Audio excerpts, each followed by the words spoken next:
What's up guys, JV2017 here, and today I am continuing my Fallout 4 pre-release content. Now I know most of you know how to count, but it's really awesome to know that we can fit the number of days until release on just one hand now. We are only 5 days away.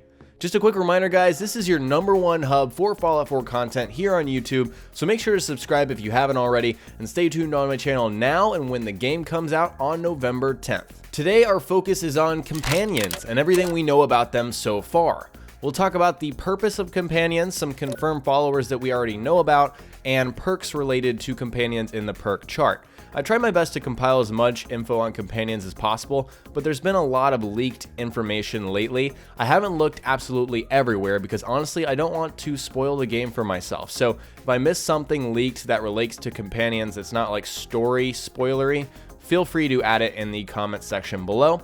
Also, I asked my contact at Bethesda if I could use video that's already been released for, the background of my videos. It turns out I can, and I could have this entire time, which is kind of frustrating, but I've been really enjoying all this concept art. I hope you guys have as well. So you can all enjoy the video starting now. Here's a quick overview of the purpose of companions and what they can do in this game. So the main purpose, in my opinion, is to aid the sole survivor in combat. That's kind of the priority function of what they do, but they can also perform specific actions, which is kind of new, and they can work in settlements, which is very new.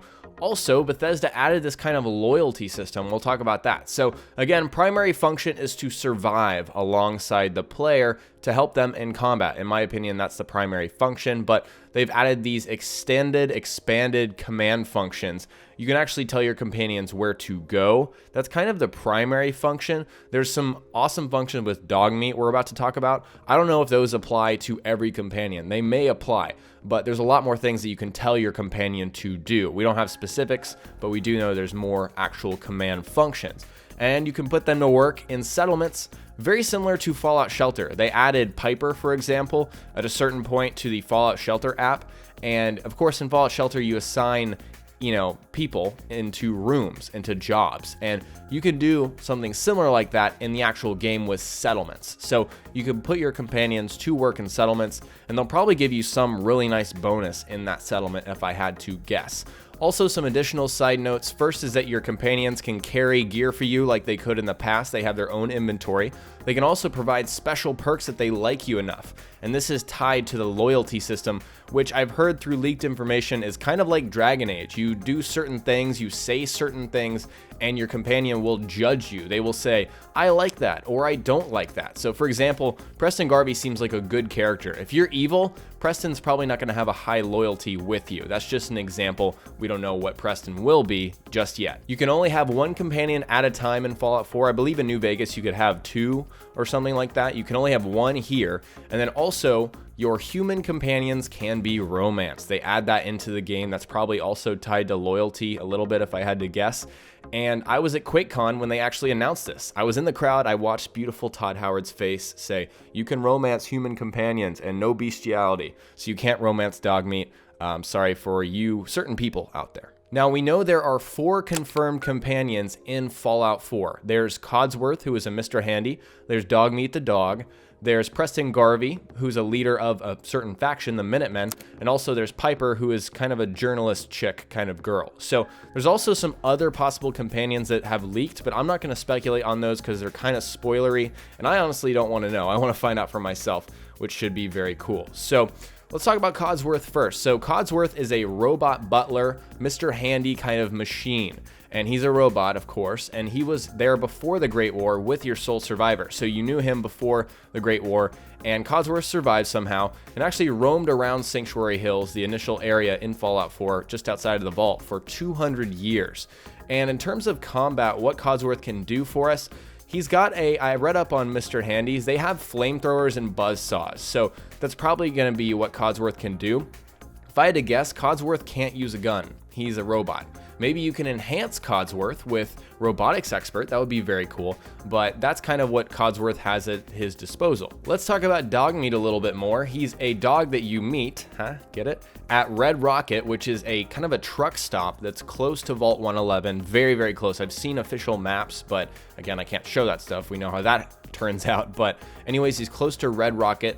and that's very close to Vault 111, and you can give him very specific commands. Again, this was at the E3 showcase. You can say, hey Dogmeat, grab that wrench over there, and then he'll bark and go grab it. Very cute. And also it said he can inspect certain things, and in my mind, when you say inspect something in a Fallout game, that means loot. So probably if you say inspect, Raider, Dogmeat will go down and then maybe it'll pop up and tell you what they have, or maybe Dogmeat will bring you everything. I don't know how that's going to work. Maybe Dogmeat will loot it and put it in his inventory. I don't know if Dogmeat has an inventory. We don't know.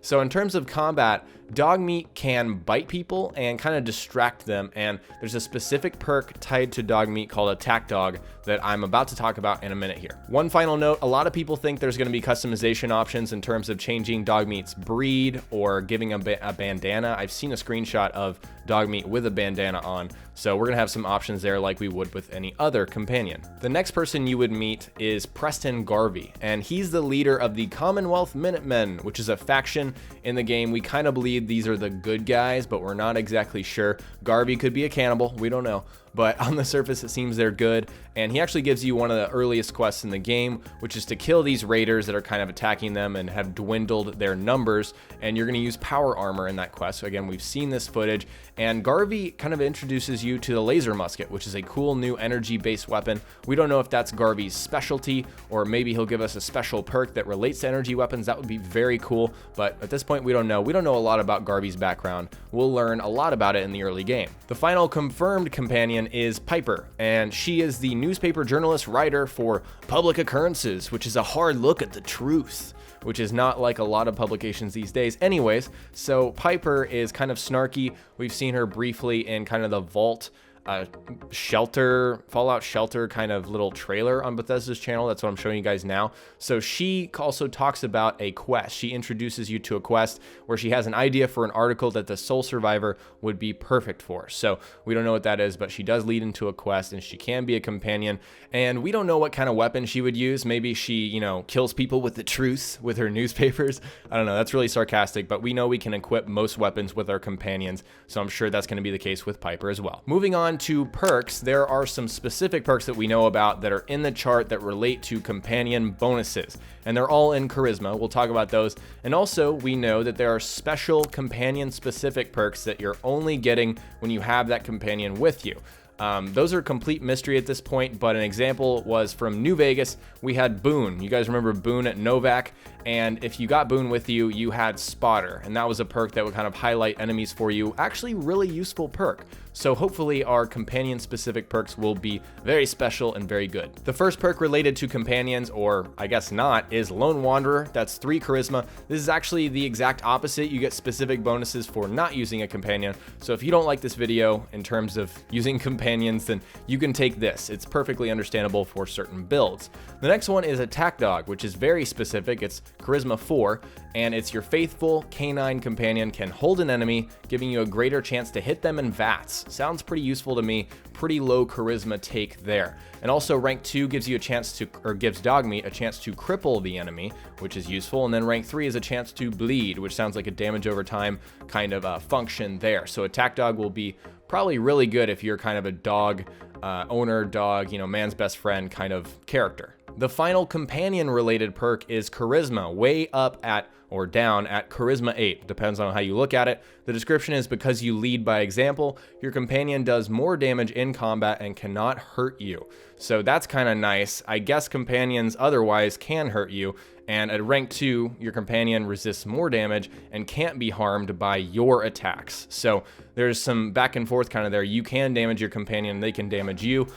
Prime example here is like a grenade launcher. Don't give Piper a grenade launcher if you're not going to take, inspirational rank 1. Probably not a good idea. And the 3rd rank of inspirational actually increases the carry weight for your companion. So this is the dedicated, just kind of badass companion perk. If you want your companions to be very good, very helpful, take inspirational. I want to know what you guys think about companions. Are you going to roll with a companion? Are you going to do it yourself? Go Lone Wanderer? Do you have a favorite companion so far that's been revealed? Do you have an idea for a possible new companion that could come into the picture? We have 12 total out there, so there's 8 we don't know about. Share all of your thoughts below. Alright guys, today we discussed everything we know about companions in Fallout 4, and next time we will cover more Fallout 4 information here on my channel, so stay tuned for all of my pre-release content, and remember that this is your #1 hub for all Fallout 4 content on YouTube. If you have any ideas for something you would like me to cover that I haven't touched on yet, be sure to leave it in the comments section below.